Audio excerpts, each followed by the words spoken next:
కీర్తన గ్రంథము 45వ అధ్యాయం.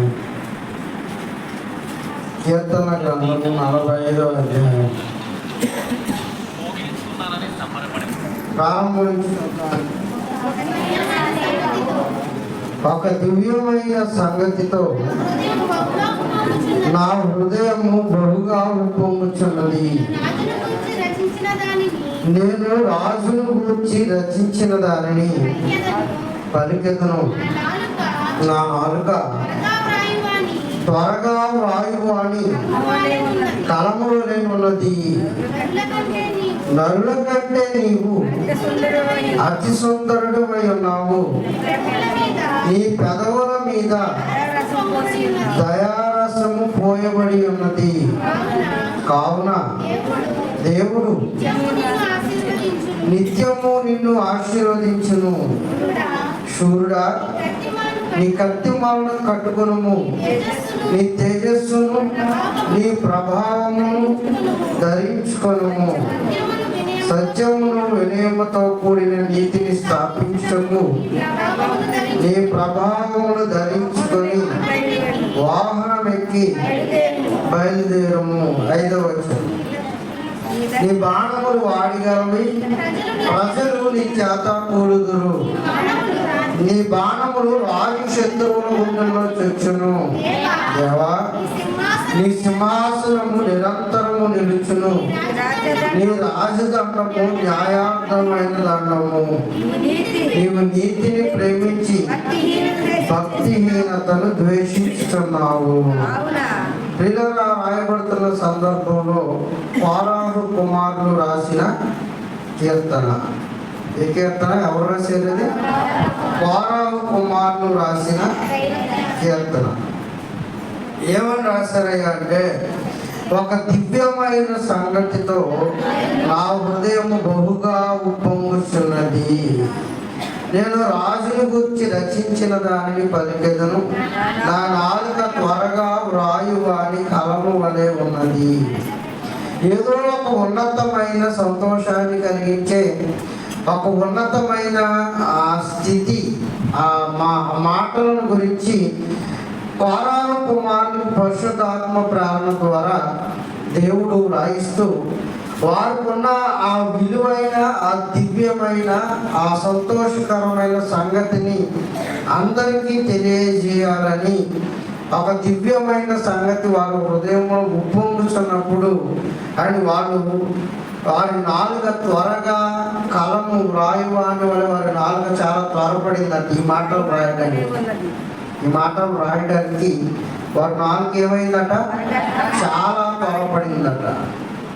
ఎందుకు త్వరపడిందయ్యా అంటే, అని దేవుని గురించిన వర్తమానము తెలియజేయాలంటే ఖచ్చితంగా అది ఒక దివ్యమైన సంగతి. పరిపూర్ణమైన సర్వశక్తివంతుడి గురించి వ్రాయాలి అన్నప్పుడు కానీ అది గొప్పదైన విషయమే. అందుకే ఇదిగో ప్రజలందరికీ కలగబో సంతోషకరమైన సువర్తమానం. అదేంటిది? దివ్యమైన సంగతి. ఇలా తాము ఆలోచిస్తున్న విధానంలో ఒక ఉన్నతమైన సంగతులను గురించి చెప్పడానికి కోరాహు కుమారులను పరిశుద్ధాత్మ దేవుడు ప్రేరేపిస్తే వాళ్ళు పాడగా ఇదిగో మనకి కీర్తనగా వ్రాయబడింది. ఈ కీర్తనను మనం ఈరోజు చదువుకుంటున్నాం. నిజంగా దివ్యమైన సంగతితో హృదయం ఎప్పుడు ఉపయోగపడుతుందండి? ఒక ఆశ్చర్యకరమైన కారణాన్ని మనం విన్నప్పుడు అని ఒక అద్భుతాన్ని కలిగించే లేక ఒక ఆశ్చర్యాన్ని కలిగించే ఏదైనా విషయాన్ని మనం వింటున్నప్పుడు మన హృదయం చాలా ఆనందంతో ఉప్పొంగిపోతూ ఉంటుంది. కుమారుడికి ఉద్యోగం వచ్చింది అనుకోండి, 10 మందికి చెప్పాలనుకుంటాం. విషయాన్ని ఏం చేయాలనుకుంటాం? 10 మందితో పంచుకోవాలనుకుంటాం. అందుకే దగ్గర ఉన్న బంధువులకి, చుట్టాలకి, పట్టాలకి, వీళ్ళందరికీ విషయాన్ని తెలియజేస్తూ హృదయంలో చాలా ఆనందపడిపోతూ ఉంటాం. ఇది అందరికీ తెలియజేయాలన్న ఉత్సుకత మనలో ఎలాగైతే ఉందో, ప్రారంభంలో దేవుడికి కూడా ఆ ఉత్సాహం, ఉత్సుకత ఆయనకు కూడా ఉంది. కనుక ఈ దివ్యమైన సంగతి తెలియజేయాలి అని కోరాహు కుమారుల చేత రాయించాడు. పిల్లల కోసం ఎదురు చూస్తూ ఉన్నప్పుడు అని ఏదో ఒక సమయాన దేవుడు దర్శించి గర్భఫలాన్ని ఇచ్చిన తర్వాత మనం ఆ బిడ్డను బట్టి ఆనందించే ఆనందం ఇంత అంత కాదు. ఈ విషయాన్ని అని వందల మందితో పంచుకోవడానికి మనం వెనకాడు.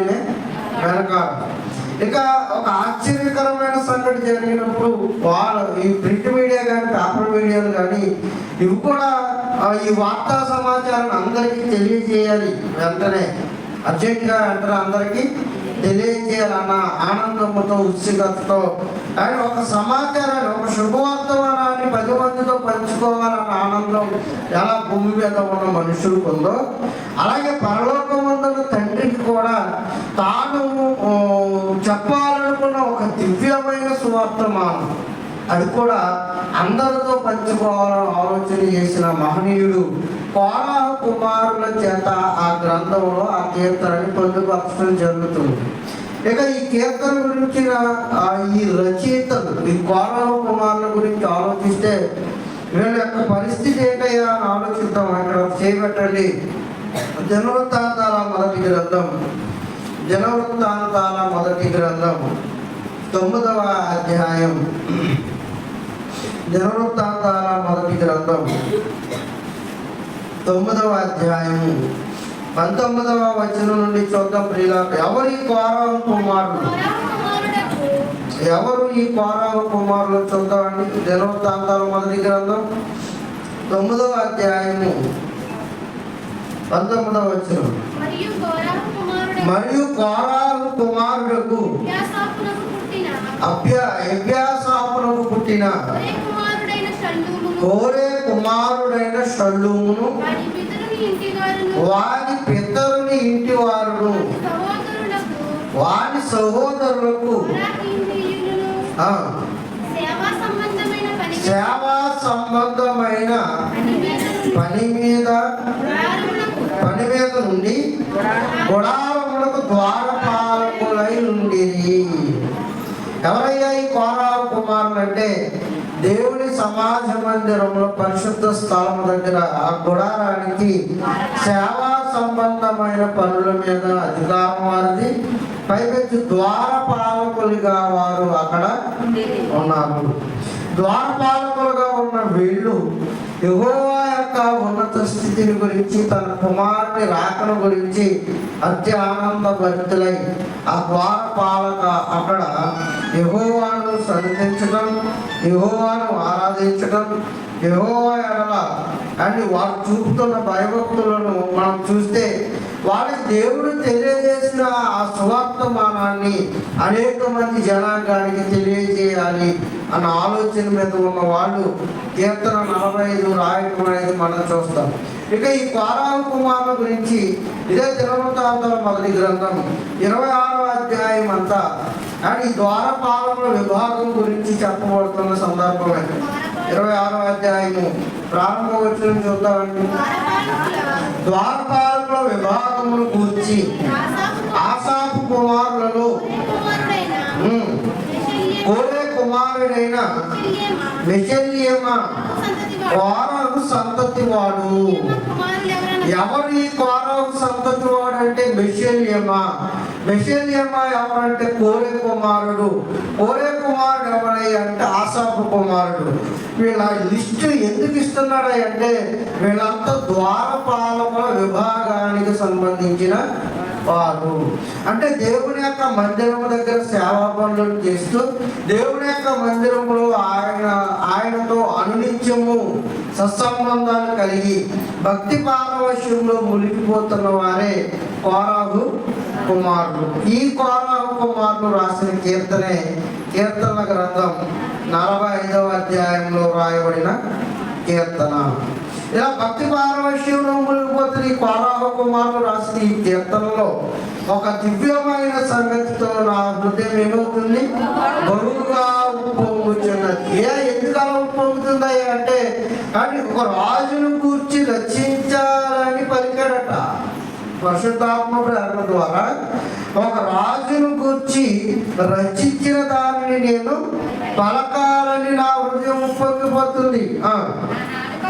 నా నాలుక త్వరగా వ్రాయువాని కలము నరుల కంటే నీవు అతి సుందరుడవై ఉన్నావు. ఇదంతా వ్రాయబడుతున్నది ఎవరి గురించి అంటే సాక్షాత్తు యేసుక్రీస్తుల వారి గురించిన ప్రవచనం అండి. ఎవరి గురించి? భూమి మీదకి తెచ్చిన యేసుక్రీస్తుల వారి గురించిన ప్రవచనం. నేను రాజుల గురించి రచిస్తాను, రాజుల గురించి నేను పలుకుతాను.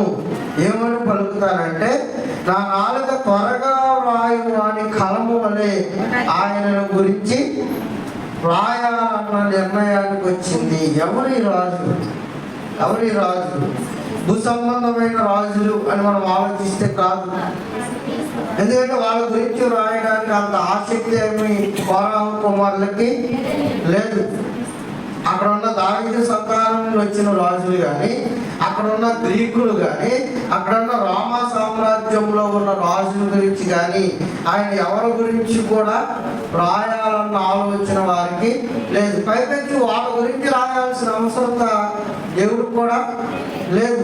మరి ఎవరి గురించి తెలియజేయాలి? రాబోయే ఒక మహానుభావుడు రాబోతున్నాడు. ఆ మహానుభావుడైన మహనీయుడైన రాజు గురించి వ్రాయించాలి అని కీర్తన గ్రంథం కోరాహు కుమారులను ప్రేమించి వ్రాయిస్తూ రాజుల గురించి నేను పలికేదను అన్నాడు. మరి ఎక్కడ పలికాడో ఒకసారి గ్రంథంలోకి వెళ్ళి ఆలోచిస్తే ఇలా ఇక్కడ చేపెట్టండి. కాబట్టి మత్తయి సువార్త ఆ రాజుల గురించి ఎక్కడ పలికాడో చూద్దామండి. 2వ అధ్యాయం మత్తయి గారు రాసిన, అందరూ బైబిల్ తీయాలి, స్పీడ్గా తీయాలి, సమయం లేదు కనుక. మత్తయి సువార్త 2వ అధ్యాయం ఆ రాజుల గురించి ఎక్కడ పలికాడో చూద్దామండి. 2వ అధ్యాయం 2వ వచనం, యూదులకు రాజుగా పుట్టినవాడు ఎక్కడున్నాడు? తూర్పు దిక్కున మేము ఆయన నక్షత్రమును చూసి ఆయనను పూజింప వచ్చిమని చెప్పేది. హేరోదు రాజు ఈ సంగతి విన్నప్పుడు అతనితో కూడా యెరూషలేము వారందరూ కలవరపడిరి. కాబట్టి రాజు ప్రధాన యాజకులను, ప్రజలలో శాస్త్రులను అందరినీ సమకూర్చి క్రీస్తు ఎక్కడ పుట్టారని వారిని అడిగాను. అందుకు వారు యోదయ బెత్లెహేములోనే. కీర్తనలో ఏమని చెప్పాడు? రాజు గురించి నేను పలికేదను, రాజు గురించి నేను పలికేదను. వాక్యం చదివేటప్పుడు మందగంట చదవకుండా వీడియో రికార్డ్ అవుతుంది కనుక ఒక్కడే చదివితే మంచిది.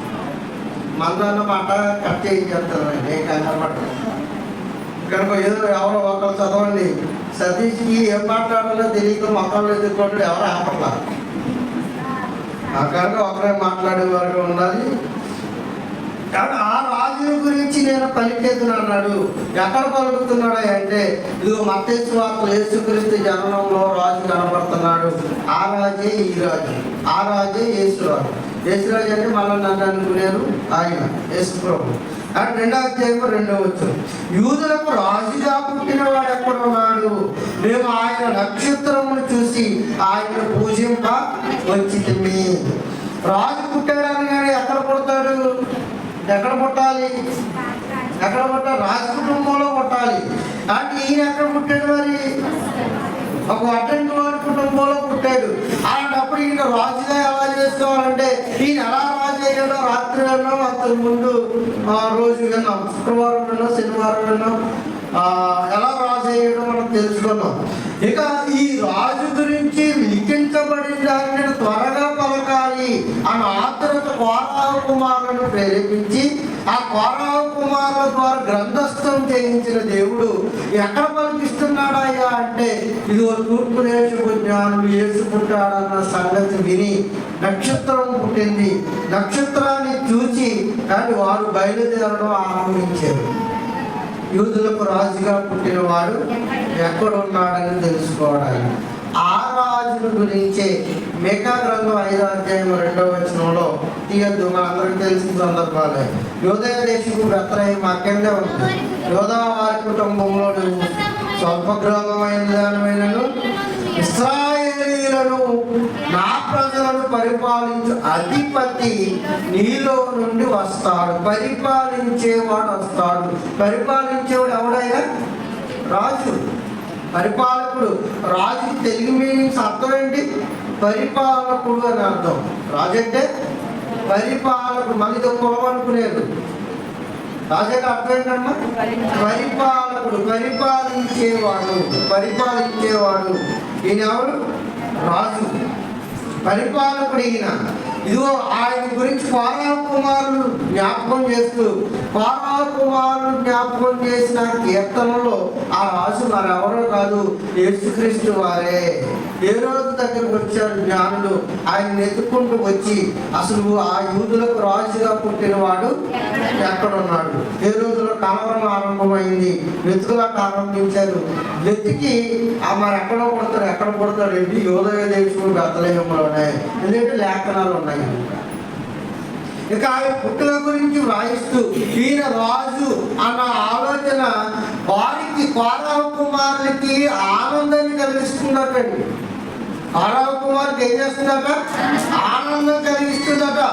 ఆయన రాజు అని రాయడానికి ఫారో కుమారులు ఏం చేశారంటే వాళ్ళ హృదయం గుబ్బలు పోయిందట. ఆయన రాజు అని రాయటానికి ఎంత ఆతృత పడిపోతున్నారో చూడండి. ఆ మహనీయుడు వస్తాడు, ఆ మహనీయుడు సమాజాన్ని ఉద్ధరిస్తాడు, ఆ మహనీయుడు పాపాల నుండి విమోచకుడని వాళ్ళ హృదయం ఒక దివ్యమైన సంగతి ఏంటంటే యేసును రాజుగా చూడటమే. ఫారో కుమారుల హృదయంలో ఉప్పొంగిపోతున్న దివ్యమైన సంగతి.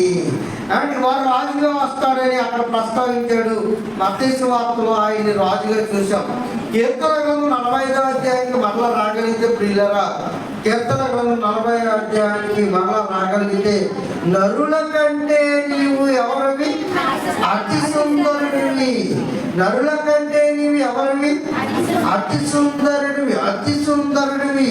నీ పెదవుల మీద దయారసము పోయబడి ఉన్నది. ఆ రాజు వస్తున్నాడట. ఆ రాజు ఎవరట? నరుల కంటే ఆయన అతి సుందరమైన వాడట. ఆయన పెదవుల మీద దయారసము పోయబడి ఉంటుందట. మరి అలా యేసుక్రీస్తు వారి జీవితంలో దయారసం పోసిన సందర్భాలు ఉన్నాయా అని మనం ఆలోచిస్తే ఖచ్చితంగా లేఖనానికి ఆత్మగా సరిపోతుంది. వాక్యం ఎప్పుడు కూడా లేఖనముల ప్రకారం ఆయన రాసినట్టుగా మనిషి కుమారుడు పోవచ్చున్నాడు. ఆయన మాట్లాడితే లేఖనం, ఆయన నడిస్తే లేఖనం, ఆయన ఎముక విరగొడితే లేఖనం, ఆయనకు చిరకందిస్తే లేఖనం, ఆయన వస్త్రపు చెంగు లాగితే లేఖనం, ఆయన పిడుగుద్దులు గుద్దితే లేఖనం, ఆయన చరిస్తే లేఖనం, ఆయనకు మేకులు వేస్తే లేఖనం. మనుష్య కుమారుడు తన గురించి ఏమైతే రాశాడో ఆ రాయబడిన లేఖనానుసారంగా ఆయన పోవుచున్నాడు. ఆయన ఎముకల్లో ఒకటైనను విరవబడుతున్నది లేఖనం. అండ్ ఆయన శిలువలు అన్ని దెబ్బలు కొట్టిన ఆయన ఎముక విరవబడలా. ఇలా లేఖనములలో ఏది ఉందో దాని ప్రకారంగానే ఆయన పోవచ్చున్నాడు. ఆయన రాజుగా వస్తాడని లేఖనం, రాజుగా వచ్చాడు. తిరిగి 3 దినాల్లో మరణిస్తాడు, శిలువ మీద మరణిస్తాడని లేఖనం, శిలువ మీద మరణించాడు. ఆయన తిరిగి లేస్తాడని లేఖనం, తిరిగి లేచి అనేకులు రక్షిస్తాడని లేఖనాలు. అన్ని లేఖనాలే. ఆయన అడుగు పెడితే ఏంటది? ప్రవచనం నెరవేరు. అందుకే ఆయన ప్రవచనానుసారముగా తన జీవితాన్ని భూమి మీద వెల్లడించిన మహనీయుడు. ఆ మహనీయుడి మాటలు ఆనాటి సమాజానికి ఎలా ఉంటాయని రాసిన తెలుసా? ఫారో కుమారులు దయారసము పోయబడినట్టుగా ఉంటాయి.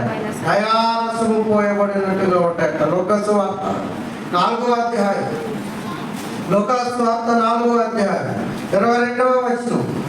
లూకాసు వార్త 4వ అధ్యాయం 22వ వచనం.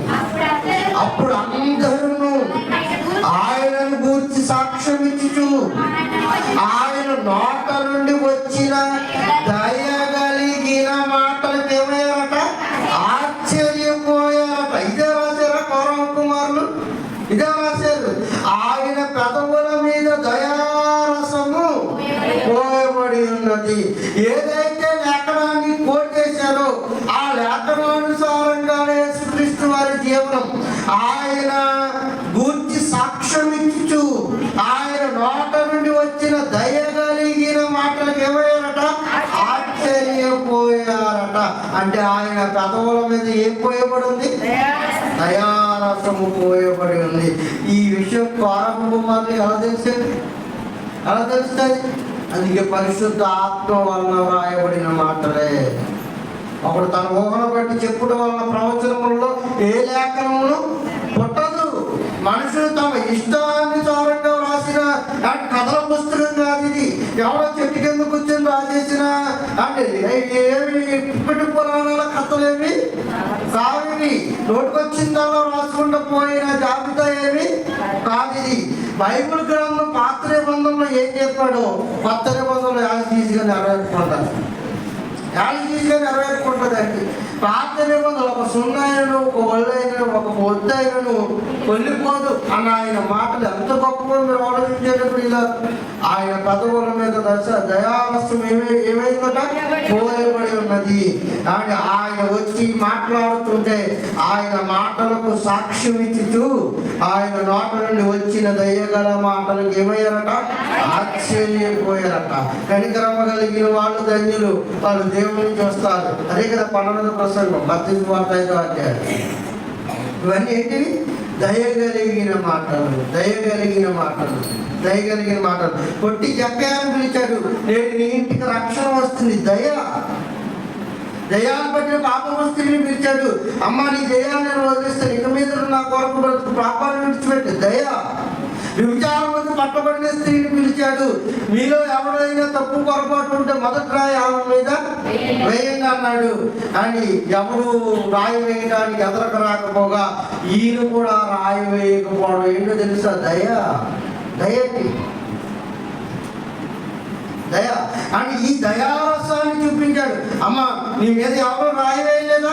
అయితే నేను కూడా నీ మీద రాయి వేయను, వెళ్ళి ఇక మీదట పాపము చేయకము. ఈ దయగలిగిన మాటలకు ఆశ్చర్యపోయారటండి. ఆశ్చర్యపోయారట. ఆ విషయాన్ని ప్రస్తావిస్తూ కుమారులు 45 కీర్తనలో నీ పెదవుల మీద ఏం పోయబడి ఉంటుంది? దయారసము పోయబడి ఉంటుంది. ఆయన దయగలిగిన మాటలకు అందరూ కూడా ఏమయ్యారట? ఆశ్చర్యపోయారు. కావున దేవుడు కానీ 45 కీర్తన వచ్చేద్దాం. నిత్యము నిన్ను ఆశీర్వదిస్తాడు. శూరుడా నీ కత్తి మాలను కట్టుకొను, నీ తేజస్సును నీ ప్రభావమును ధరించుకొను, వినయముతో కూడిన నీతిని స్థాపించుటకు నీ ప్రభావము ధరించుకొని వాహనం ఎక్క బయలుదేరుము. నీ దక్షిణాస్తము భీకరమైన వాటిని జరిగించుటకు నీకు నేర్పును. నీ బాణములు యుద్ధం చేస్తున్నాడు చూడండి రాజు హోదాలు. నీ బాణములు వాడిగలవి, ప్రజలు నీ చేత కూలుదురు. నీ బాణములు రాజు శత్రు గుండెల్లో చచ్చును. దేవా నీ సింహాసనము నిరంతరం నిలుస్తుంది. నీ రాజదండము న్యాయార్థమైన దండము, న్యాయార్థమైన దండము. ఈయన సింహాసనము ఎన్నడూ నిలుస్తుందట. ఈయన రాజదండము న్యాయార్థమైన దండము. మరి ఈయన వచ్చిన తర్వాత ఈ పదాలు మరి ఎక్కడైనా కనబడ్డాయంటే లూకా సువార్త 1వ అధ్యాయంలో 32, 33 వచ్చినారు చూడండి ప్రియుల. లూకా సువార్త మీరు ఆ రెఫరెన్స్ పక్కనే లూకా సువార్తను రాసేసుకోండి. లూకా సువార్త 1వ అధ్యాయం అని రాసుకుంటే ఎప్పుడైనా చదువుకోవడం మీకు ఈజీగా ఉంటుంది. 1వ అధ్యాయం 32, 33 వచ్చినాడు. ఆయన గొప్పవాడై సర్వోన్నతుని కుమారుడు అనబడును.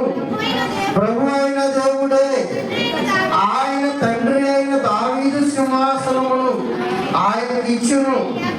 ఆయన యాకోబు వంశస్థులను యుగ యుగములు ఏలతాడు.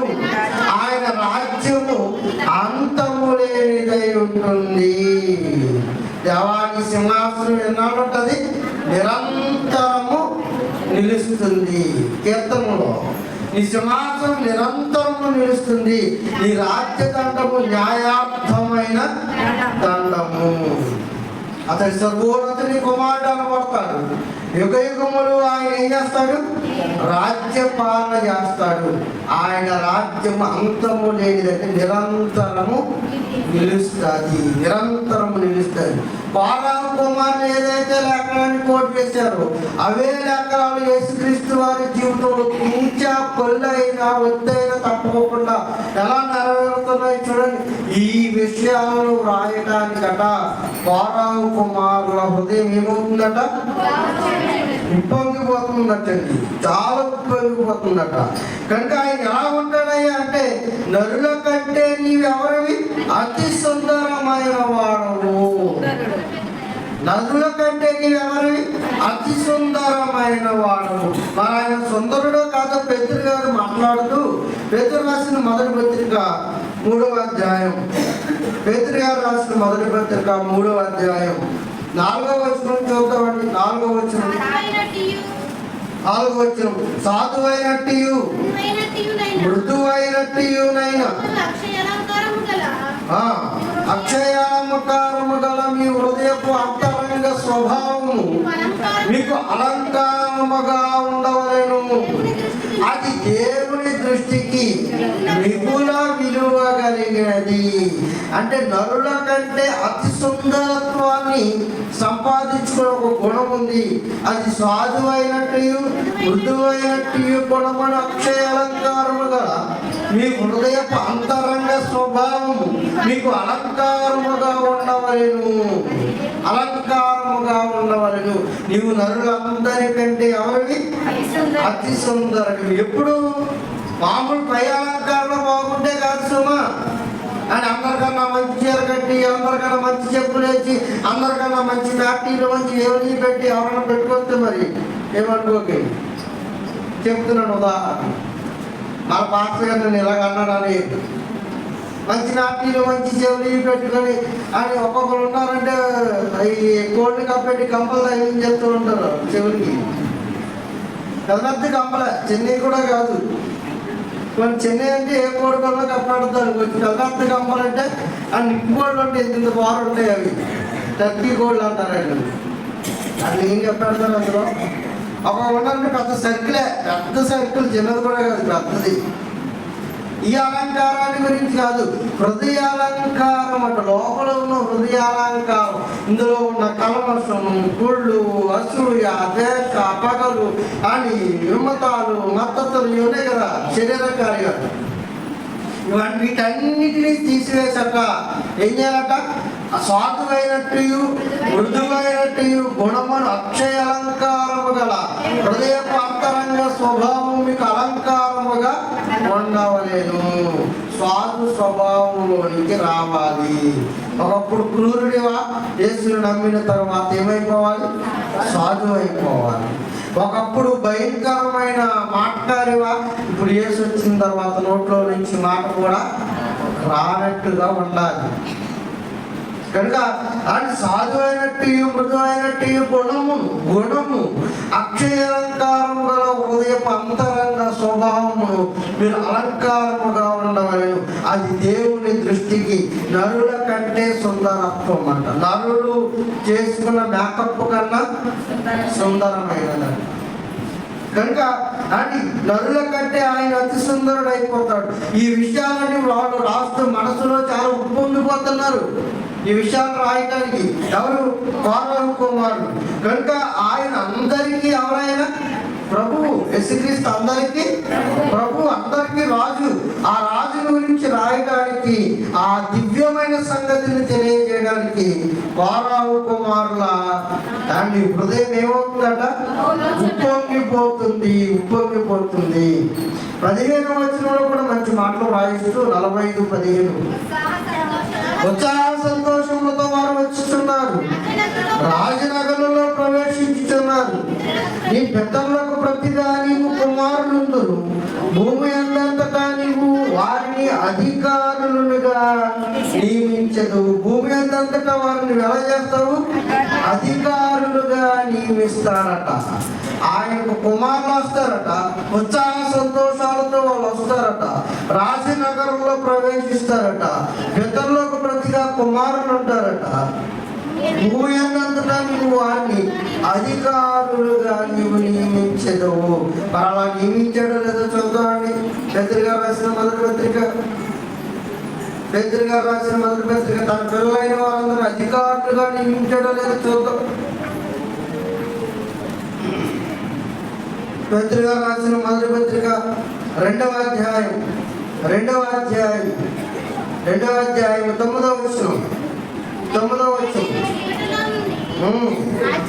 అయితే మీరు చీకటిలో నుండి ఆశ్చర్యకరమైన తన వెలుగులోనికి మిమ్మల్ని పిలిచిన వారి గుణాతిశయములను ప్రచురము చేయ నిమిత్తము నీకు కుమారులు ఉంటారని చెప్పారే. మీరు ఏర్పరచబడిన వంశమును, రాజులైన యాజక సమూహమును, పరిశుద్ధ జనమును, దేవుడి సొత్తైన ప్రజలై ఉన్నారు. ఎవరమాట? దేవుడి సొత్తైన ప్రజలై ఉన్నారు. ఇప్పుడు అధికారం అంతా ఎవరిది? భూమి మీద నువ్వు దేన్ని బంధిస్తావో అది బంధించబడుతుంది. భూమి మీద నువ్వు దేన్ని విప్పుతావో అవి విప్పబడతావు. ఒక మోషేకి, ఒక అబ్రహాముకి, అండ్ ఒక యేసుక్రీస్తు వారికి, అండ్ ఒక అపోస్తలుడైన పౌలు గారికి, మీకు తక్కిన శిష్యులందరికీ ఇచ్చిన అధికారం. మీరు ఏదైతే బంధిస్తారో అది బంధించబడుద్ది, మీరు ఏదైతే విప్పుతారో అది విప్పబడుద్ది. మీరు చేతుల నుంచి ప్రార్థన చేసిన ప్రతి ప్రార్థన నేను ఆలకిస్తాను. రోగులు స్వస్థపరచబడతారు, దెయ్యములు పట్టిన వారికి వదిలించబడతాయి. భయంకరమైన అశాంతులతో కుటుంబాలు కల్మషాలతో పెట్టలేకపోతున్న వారి కుటుంబాల్లో మీరు అడుగు పెట్టగానే శాంతికరమైన జనంలో ఎత్తలేని వారిని నడిపిస్తానన్న అధికారవంతుడు ఎవరిది? మనకిచ్చాడు. అదే మాట రాస్తూ వాళ్ళు పొంగిపోతున్నారు. అక్కడ నీ మాటలు రాయలేదు కనుక ప్రియులారా, యేసుక్రీస్తు వారి జననం ఏదో అని ఆయన మనం అనుకున్నట్టుగా ఏదో పశువుల భాగంలో పుట్టేసి, ఏదో మరియమ్మ కన్య గర్భాన పుట్టేసి బయటకు వచ్చేసి ఏదో చేసేద్దాం, ఏదో చేసేద్దాం అని వచ్చిన వాడే కదా. ఆయన జననం అంతా ప్రవచనానుసారమైన మాటలే, జననమే. ప్రవచనం ఉంది కనుక కన్యక గర్భవతి కావాలి. ప్రవచనం ఉంది కనుక ఆయన కొరకు నిందలు పోయాలి. ప్రవచనం ఉంది కనుక యేసు అని పేరు పెట్టబడతారు. ప్రవచనం ఉంది కనుక ఇమ్మానుయేలు అని పేరు పెడతారు. అంత ప్రవచనానుసారమైన జీవితమే. దీన్ని బట్టి మనం ఏం తెలుసుకోవాలంటారా అని యేసుక్రీస్తు వారి యొక్క జననం, ఈ పుట్టుక ప్రతి సంవత్సరం చేసుకుంటున్నాం. మంచిదే, చేసుకోవాలి. ఆనందాలతో ఉత్సాహాలతో ఆయన పుట్టాడు, మనకు స్వాతంత్రాన్ని ఇవ్వడానికి మహనీయుడు భూమి మీదకి వచ్చాడని అందరూ ఆనందగానాలతో చేయాల్సిన పండగే. కానీ పండగ వస్తుంది, పోతుంది. పండగ ప్రతి సంవత్సరం వస్తుంది, వెళ్ళిపోద్ది. కాలం మాత్రం, మనం పోగొట్టుకున్న కాలం, జీవితం మాత్రం మరలా తిరిగి వెనకకు రానే రాదు. మరి ఏం చేయమంటారు? అందుకే వారి హృదయంలో పొడవబడి బాప్తిస్మం కావాలని అడిగారు. అండ్ దేవుడిచ్చిన విలువైన సమయాన్ని, దేవుడిచ్చిన విలువైన కాలాన్ని, దేవుడిచ్చిన ఈ అద్భుతమైన ఈ జీవితాన్ని దేవుడి కొరకు ఉపయోగించగా మన అవసరాల నిమిత్తం దీన్ని వాడేసుకున్నామా? వాడుకున్న ప్రతి నిమిషాన్ని మరలా తిరిగి వెనక నుండి తీసుకుని రాలేం. పోయిన కాలాన్ని మరలా తీసుకుని రావాలంటే ఎవరు వల్ల కానీ పని. అందుకే జీవం ఉండగానే, దీపం ఉండగానే మనం ఏం చేసుకోవాలో తెలుసా? ఇల్లును చక్కబెట్టేయాలి. పండగ చేయడం కాదు సుమా. ప్రతి పండగ ప్రతి నెల ప్రతి సంవత్సరం వస్తూనే ఉంటుంది. పండుగ వచ్చినప్పుడల్లా పండగ చేసుకోండి. కానీ దేవుడిచ్చిన అవకాశంలో హృదయం అనే ఈ చీకటి పొరలను తీసివేసి హృదయం అనే వెలుగులతో హృదయాన్ని ఏం చేయాలి?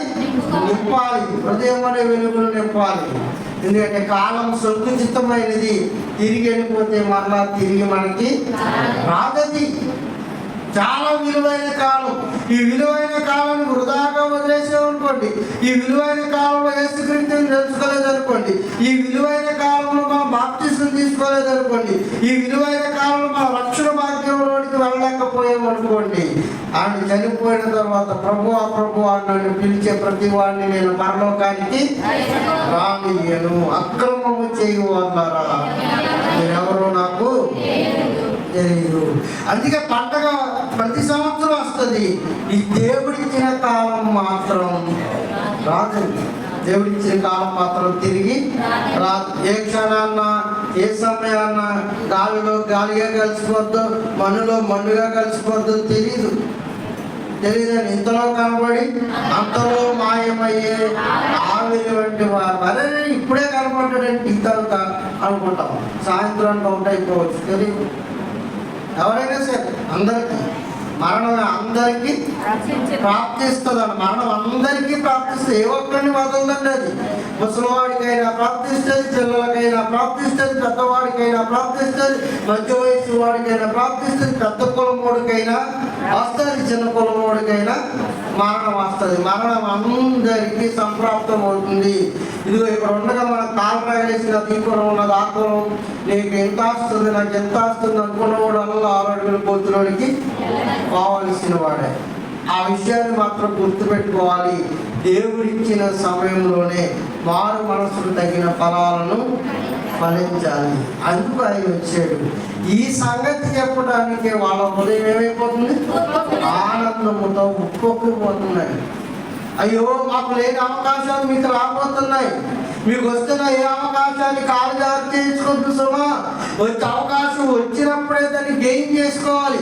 గెయిన్ చేసుకోలేదా, అవకాశం చేదాటిపోయిందా, ఇక మనల్ని కాపాడే నాదుడు భూమి మీద ఏ ఒక్కడును ఉండడు. ఒకవేళ ఆమె డబ్బు కాపాడుతుందని కూడా ఆ తిరుమల ఆస్తి ఏదట అక్కడికి రాదట. నావాగు జల ప్రళయంలో వందల మంది లక్షాధికారులు, కోటీశ్వరులు అని భయంకరమైన జల ప్రళయం వచ్చి అని అందరినీ కొట్టుకుని పోతుంటే ఏం కాపాడింది చెప్పండి? ఇప్పుడు ఎవరిని ఏం కాపాడింది? 120 సంవత్సరాలు ఆయన వాడ నిర్మాణం చేస్తుంటే నోవహు గారిని ఏమన్నారో తెలుసా? వీడికి పిచ్చెక్కింది, వీడికి మతి చెల్లించిపోయింది, వాడ సముద్రం దగ్గర కట్టుకోవలసిన వీడు ఎక్కడ కడుతున్నాడు? ఇంటి ద్వారము దగ్గర ఇంటికాడ కట్టుకుంటున్నాడు ఏంటని ఆయనను అవహేళన చేశారు.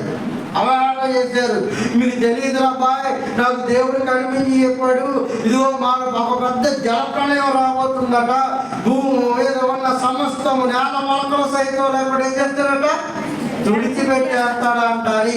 నోవాహు నోరు నెత్తు ఒక్క సంవత్సరం కాదండి, 120 సంవత్సరాలు కొట్టుకుని తెచ్చిపోయాడు మహానుభావుడు. ఒక్కడు మారలా. ప్రభువా, నేను చెప్పాల్సిందంతా చెప్పేసాను, ఇక సమయాన్ని నీకు అప్పగిస్తున్నాను, నీ చిత్రం ఎలా ఉంటే అలాగే జరిగించు.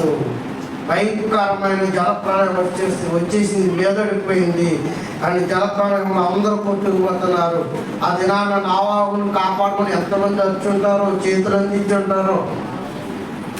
నోవాహుతో ఒకటే మాట అన్నాడు దేవుడు, నాయన నువ్వు వాడ ప్రయాణం, నువ్వు వాడ నిర్మాణం చేయమన్నాడు కనుక నువ్వు వాడలోకి వెళ్ళిపో, నేను ఏం చేస్తాను? గడియ వేస్తాను. నేను వేసానంటే ఎవరు తీయడానికి కుదరదు, తీసినా రాదు కూడా. ఏదో మంత్రం వేసి పని చేస్తాడు, నీకు అర్థం కావడానికి, కానీ తీసినా రాదు. నోవాహును నమ్మకం తెలుసా? జలప్రళయం సముద్రం దగ్గర వాడ నిర్మాణం అక్కడ చేయడం కాదు, ఆ సముద్రమే నా గృహం దగ్గరకు వస్తుందని చెప్పాడు ఆయన అన్నాడంటే ఆకాశం భూమి గతించకపోతాయేమో కానీ ఆయన మాటలు గతించవు. అందుకే అండ్ ఆయన మాటలు గతించని మాటల వలన 120 సంవత్సరాలు వెయిట్ చేశాడు. ఇంకా రావడం లేదండి, ఏదో పొడి చేస్తానన్నాడు, జలప్రళయం వచ్చేద్దన్నాడు అని ఇక్కడ మాటలు మాట్లాడుకుంటున్నట్టుగానే నోవాహు కాలంలో ఉన్న వాళ్ళు 120 సంవత్సరాలు ఓపికంటే ఏదో వచ్చేద్దన్నాడు. ఎవరికి వచ్చింది జలప్రళయం? వచ్చేస్తారు, ఓదరగొట్టేసాడు అని ఆయన అవహేళన చేసిన సమాజం అంతా రోజు గొట్టకలు మింగుతూ ఉంది జలప్రళయంలో. దేవుడు అన్నాడంటే ఖచ్చితంగా జరిగి తీరాల్సిందే, డాట్ అంతే. ఇక దానికి ఫుల్ స్టాప్. ఇంకా కామా కానీ ఇంకొక ఎండ గుర్తు కానీ ఇంకేం లేదు. దేవుడు అన్నాడంటే ఖచ్చితంగా జరిగి తీరిపోవాలి. ఆ సమయం కొరకు మనం వెయిట్ చేయాలి తప్ప అనేసాడు ఇంకా జరగలేదు. ఇది కాదు దేవుని గురించి నిరీక్షణ. అన్నాడంటే ఖచ్చితంగా చేస్తాడు.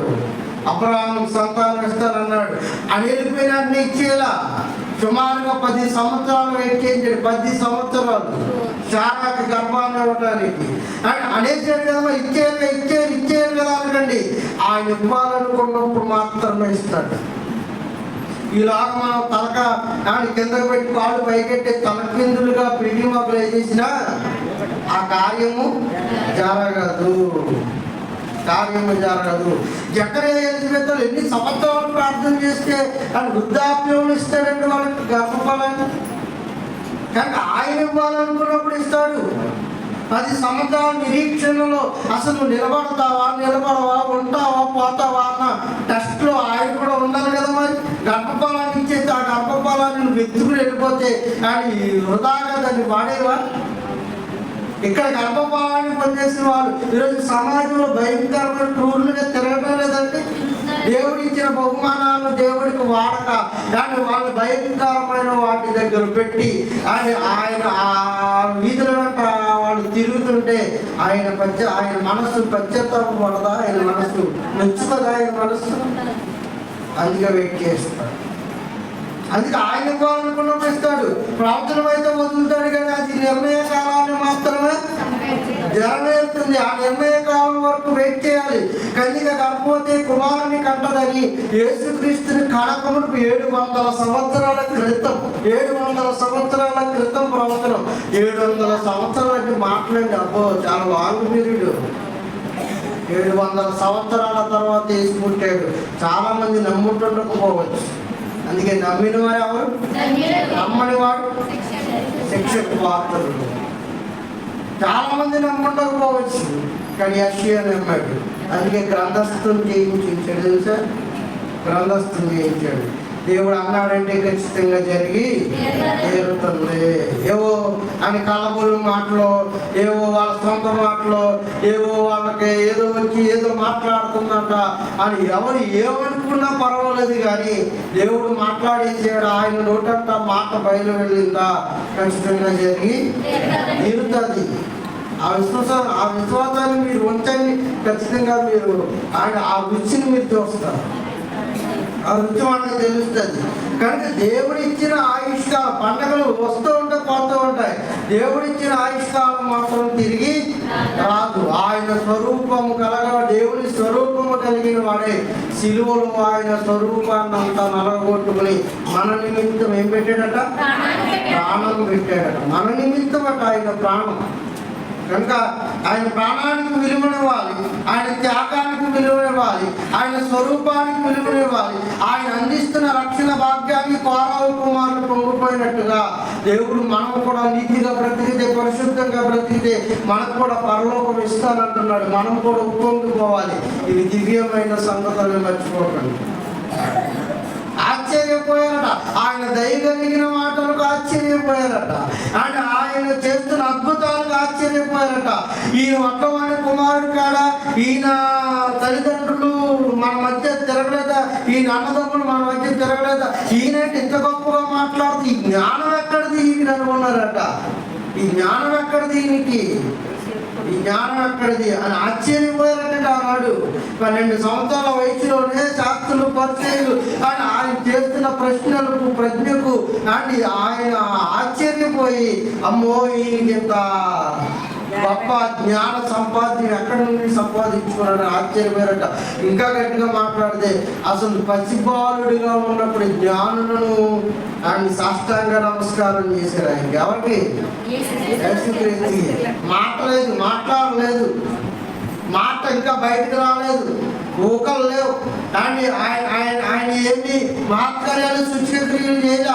కానీ గ్రీసు దేశంలో ఉన్న శాస్త్రవేత్తలు వచ్చాక ఆయనకు మొక్కి బంగారు సాంబ్రాణి ద్వారం ఆయనకు అర్పించి వెళ్ళారట. గలగల వస్తువులు అర్పించి వెళ్ళారంటే అర్పించేవి గలగల వస్తువులు, అర్పించబడిన వాడు ఇంకెంత వెలగలిగిన వాడో మీరు ఆలోచించండి.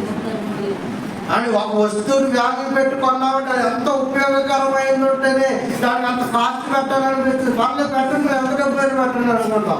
ఎందుకంటే దానివల్ల మనకు భవిష్యత్తులో ఏముంది? ఉపయోగం ఉంది కనుక. అండ్ ఆయన బంగారం సాంబ్రాణి పోలం పెట్టిన జ్ఞానుని పసితనంలోనే ఆయన పాదాల మీద పడేసుకుని అనంత జ్ఞానం కలిగిన వాడు. ఆయన జ్ఞానం కలిగిన వాడు. అండ్ ఆయన జ్ఞానం ముందు మనం ఎంత, మన ముక్కుబొద్దులు ఎంత, మన జ్ఞానం ఎంత, మన మాట తీరు ఎంత చెప్పండి ప్రియులారా.